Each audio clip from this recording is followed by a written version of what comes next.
Oh, hi there!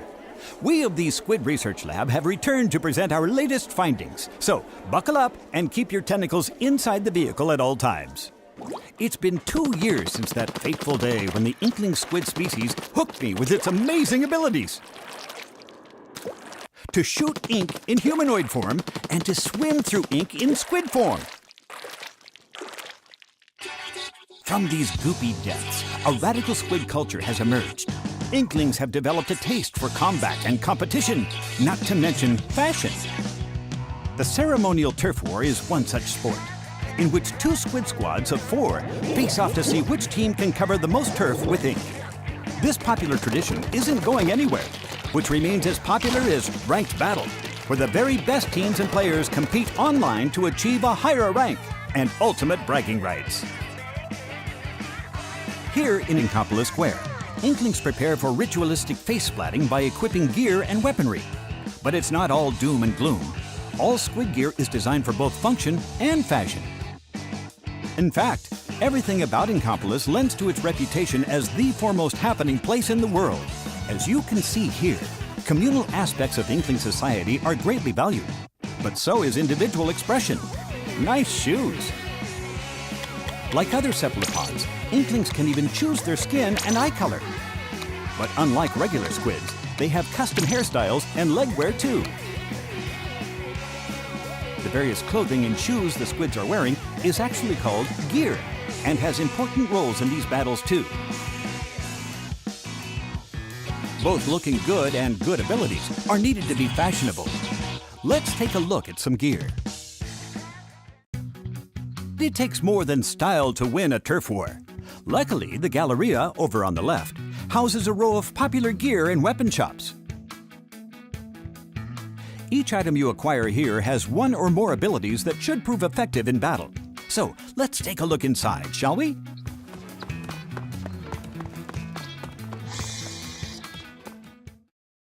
This is the headwear shop, Headspace.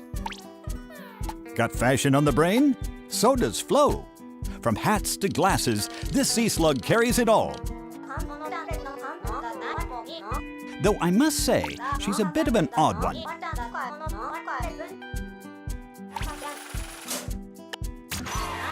Inklings like to think of her as their crazy old aunt. Ye Old Cloth Shop is a clothing boutique run by a jellyfish named Gelfonzo. Unlike most jellyfish, he can speak the Inkling language. But it's almost as if he learned to speak Inkling by reading ancient Inkling literature. His strange manner of speaking aside, the young squids of Inkopolis are crazy about his wares. Next up, the shoe shop, Shella Fresh. They have all kinds of footwear here, sneakers, sandals, boots, you name it. And might I add that Bisque is the least crabby spider crab I've ever met. He's got an air of experience, and he's a pretty chill guy to boot. Last but not least, let's hit up the weapon shop, Ammo Knights. You may recognize the horseshoe crab who runs the place. Sheldon has a gift for weapon design, and his uncanny ability to blather on about ink weaponry is second to none. Now, I know what you're thinking. If only you could tune out his weapon dissertations with the press of a button. Well, now you can. Sheldon's really outdone himself. I can't wait to study these weapons in greater detail. To start, weapons come in sets of 3. A main weapon, a sub-weapon, and a special weapon. Let's examine some main weapons first. Your standard shooters are great for both splatting opponents and inking turf. There are many different types of shooters to choose from. Rollers are adept at inking turf quickly and devastating at close range. They can steamroll opponents while rolling along the ground, or they can fling a wall of ink to keep opponents at bay. Chargers are long-range weapons well suited for sniping distant foes. They have a long and narrow ink trajectory, which is ideal for creating ink lanes that your team can quickly swim through. But they're generally pretty slow at inking turf. Splatling cannons, like chargers, have to be charged up before unleashing a torrent of ink. But what a torrent it is! They're slow, though, and the long charging time leaves you vulnerable. Sloshers may be a rather unconventional weapon type, but there's no arguing with a full bucket of ink to the face. Blasters shoot out a ball of ink that explodes on impact or in midair. It's great for spotting opponents hiding behind corners. Each weapon and weapon type has its strengths and weaknesses, so you may want to shop around before you settle down. In Splatoon 2, some of the weapons have extra functionality that was not present in the first game. Chargers now let you keep your charge while swimming around in ink.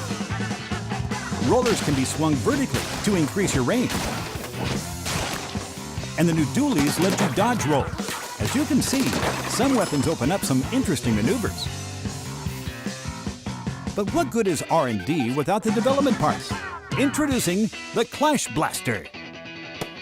It has short range, but its high firing rate and explosive tendencies keep the enemy at bay. Introducing the Flings-a-Roller.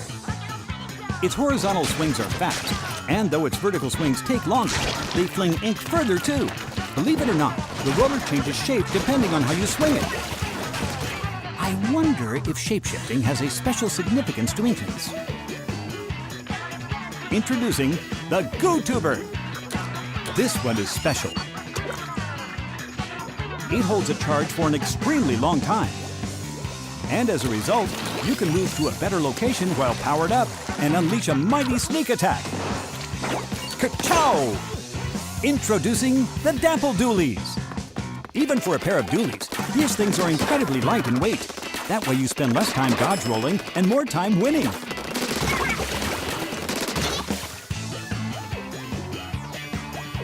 But what about sub-weapons? In addition to spreading ink and attacking, sub-weapons provide other abilities that help with both defense and reconnaissance. Some are really making waves with Inklings. For instance, the Autobomb locates and hunts down enemies. The aptly named Toxic Mist can be thrown at enemies, surrounding them in a harmful gas. And that's just the beginning. New sub-weapons are currently in development. A plethora of unexpected tactics are possible when you mix and match your weapon combinations. So try them out and find what works for you.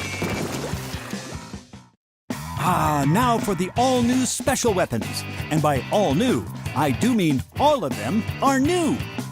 As veterans know, you have to cover turf to fill up your gauge, or no special weapon for you. Additionally, when another player's special gauge is full, their UI icon will glow, giving you more information on which to act.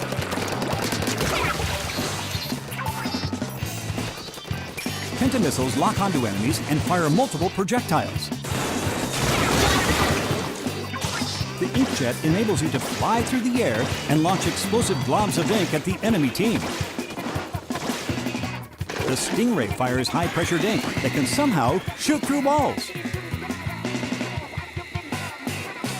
The splashdown clears out enemies by causing an ink explosion after you dive down to the ground from the air.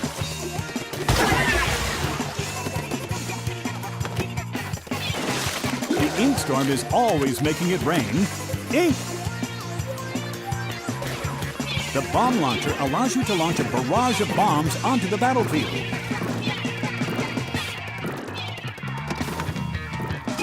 Ink armor increases the defense of all your allies for a set period of time, completely negating the damage from a single attack, no matter how strong. And finally, the Baller puts you in a giant, explosive hamster ball that will roll you wherever you want, even up walls. Just imagine the possibilities afforded by each of these special weapons. So far, we've examined Inkling gear, weapons, and the strengths and weaknesses inherent to each of them. It's important to choose the right ones to take into battle for the stage and mode you've selected. Speaking of modes, Turf War is just that, a battle for territory. No matter how many times you get splattered, if you ink the most turf, victory is yours. It really pays to cover up enemy ink. It not only adds to your coverage, it reduces theirs and restricts their movement around the stage. Inklings will do battle anywhere. City streets, a sports club, an academy, a concert, a racetrack, and so on. Catch my drift? I certainly hope so, because these stages are riddled with hazards, such as this shipyard. Either use them to your advantage or get splatted. It's your move.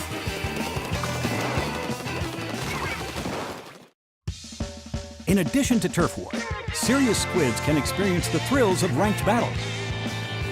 There are 3 modes that rotate every 2 hours.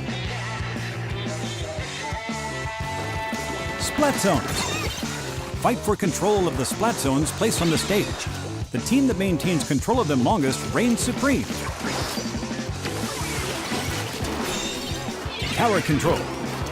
Fight for control of a tower that moves on rails when you're standing on it.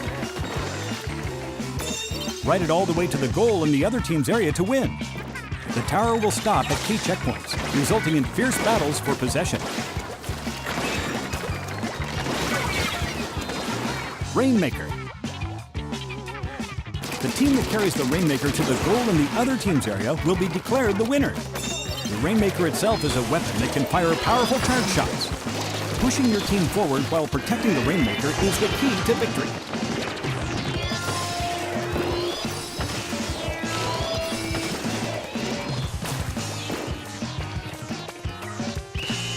As you win ranked battles, your rank will increase. This will result in being matched with players of a similar skill level in future ranked battles. This time around, you'll have a separate rank for each mode. Prove you can out-ink the competition, and you may even move up 2 or more ranks at a time. League battles allow you to form a team with friends, fight alongside them, and battle your way to the top of the charts. You can enlist one other friend to form a pair and be matched with another pair, or connect with 3 friends to form a 4-squid team. League battles play out as ranked battles over a 2-hour period, or until the stages change.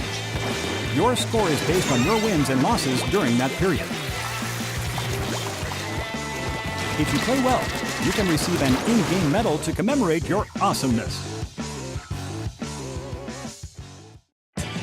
Now then, oh, well, if it isn't Merch, the sea urchin. Talk to this guy and take your gear from fresh to freshest. Depending on the ability, you could reduce your ink consumption or move a bit faster. You see, gear have different kinds of abilities. Some for headwear, some for clothing, and even shoes. Let's see, I have a number of trendy gear abilities listed here. First up, Thermal Ink. This ability allows you to track distant players that you've hit with your main weapon.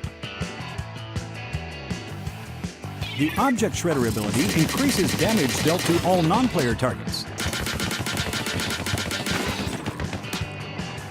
Quick Respawn reduces your respawn time if you get splatted repeatedly without splatting anyone yourself.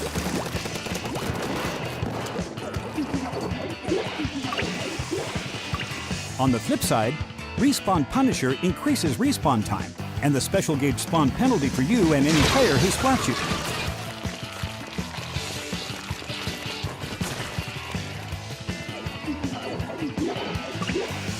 And the drop roller lets you tilt the left stick during the super jump to perform a forward or sideways roll when you land.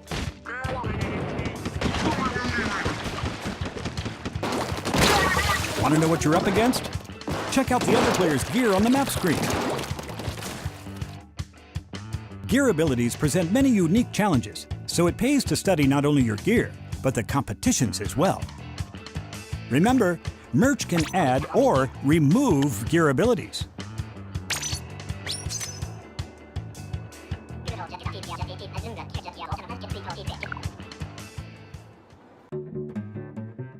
Now, for the job everyone's been talking about. I have some new information that I'm happy to share. The job description says it's easy work with good pay. Work together as a team of 4 to splat salmonids and collect their power eggs. Apparently, this is the place that's hiring. Looks kind of shady if you ask me. They're not always hiring though. They're only open when the salmonids are on the move. Let's see. I pulled some strings and got a hold of this manual. It's all about salmonids, which I'm all about studying. It sure helped out back at the lab, especially when studying dangerous boss salmonids. Ah, the steel eel. These salmonids block your path with their long bodies and lay down ink wherever they go. Flyfish use jetpacks to hover while firing squid-seeking missiles.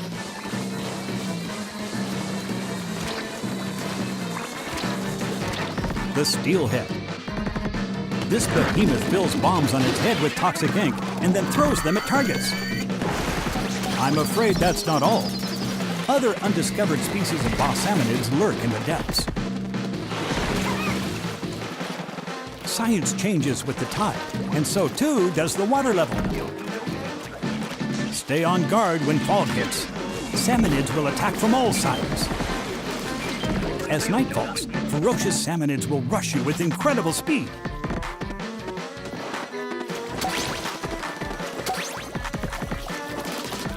Indeed, it certainly is dangerous work. However, special rewards make it more than worth the trouble. Some items can only be earned in Salmon Run. They may open up new possibilities in battles, so why not give it a go? Next, I'll detail a new service in Splatoon 2 that will help you stay in touch with Inkopolis, even when you're not near your console. Say hello to Splatnet 2, a service that puts information such as stage schedules, gear, and stats at your fingertips.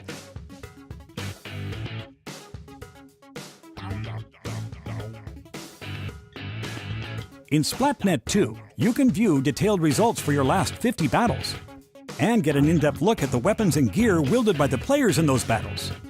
You can also look at your win rates for specific modes and stages, helping you to analyze and improve your game. You can also view your lifetime inkage, a feature that shows you how much turf you've inked compared to real-world places. And for you gearheads out there, there's also a separate Splatnet shop that allows you to send gear to merch in Inkopolis Square. He'll keep it in the back for you.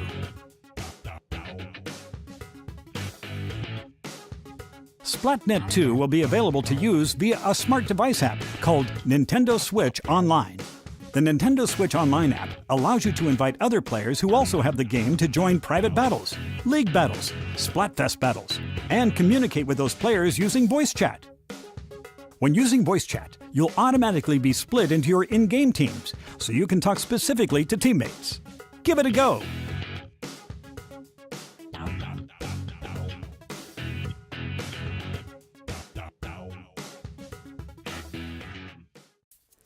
You seem pretty fresh, as Inklings say, so I feel you should be in the know. Check out this Equip menu. Here you can set the control sensitivity separately for TV and handheld mode. And there's also a handy sort feature. Next on my list is Amiibo figures. You can save your control settings, gear, and weapon loadout, and nickname to any Splatoon Amiibo. Then, you just tap that Amiibo on any Nintendo Switch console to instantly use those settings. What's more, you can also get exclusive gear from Amiibo, or strike a pose and snap a photo with them. Brand new Splatoon 2 Series Amiibo will be available. And the original Splatoon Series Amiibo figures are compatible as well. Feeling artsy?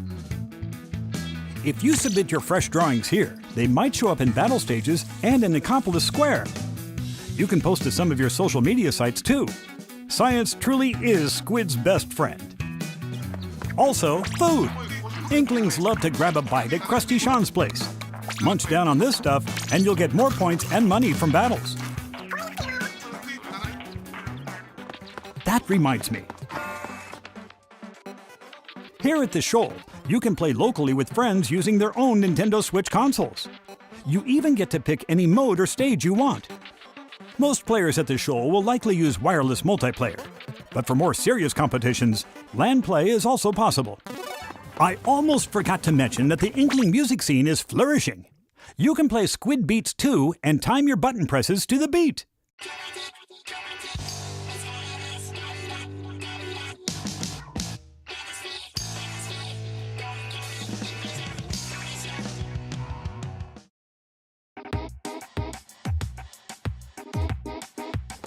Notice this manhole, or squid hole in the plaza? It leads to the home of the Octarians, arch nemeses of the Inklings. Adventuring here will put your prowess to the test.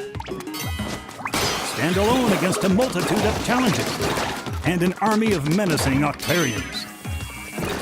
It's also a great place to learn the battle basics.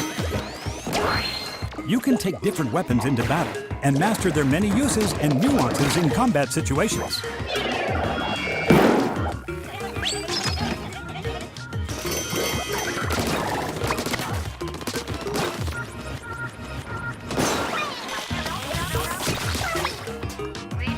Oh, and what's up with Marie? She looks awfully worried about something. Well, we've seen some fresh weapons, gear, and stages today, but what more can science offer us? How about some content updates? New weapons are in development. Say hello to the Brella. Much like an umbrella, it offers both beauty and functionality. Press and hold the button to open it up and block enemy attacks. And if you continue holding down the button, you can even do this. Of course, once used, you won't be able to open it for a while, so be careful. Plus, new special weapons are on the way.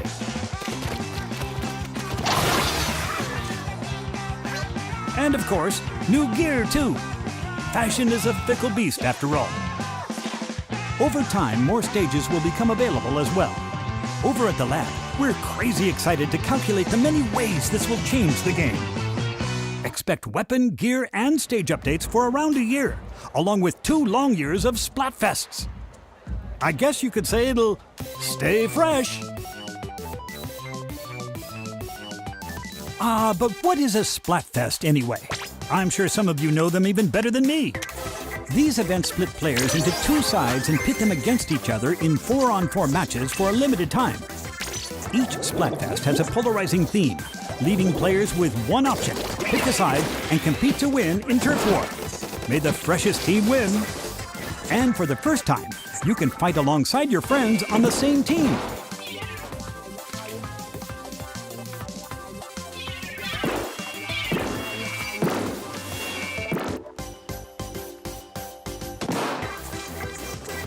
Now, before you go, I have this little video for you.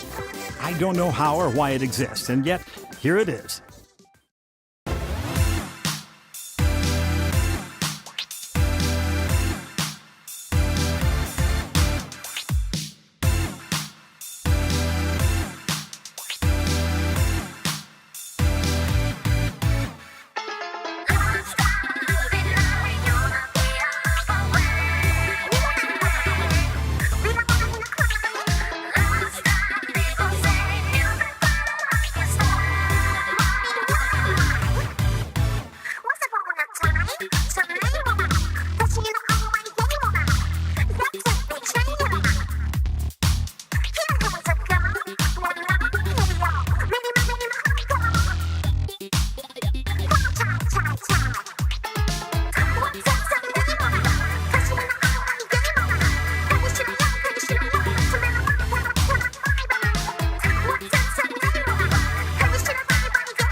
So, the question is, are you a cake connoisseur or an ice cream aficionado? Download the free demo on Nintendo eShop. Choose your side and help prove your dessert of choice is the best on July 15th from 3 p.m. to 7 p.m. Pacific Time, 1 week before the game launches. Thanks for watching.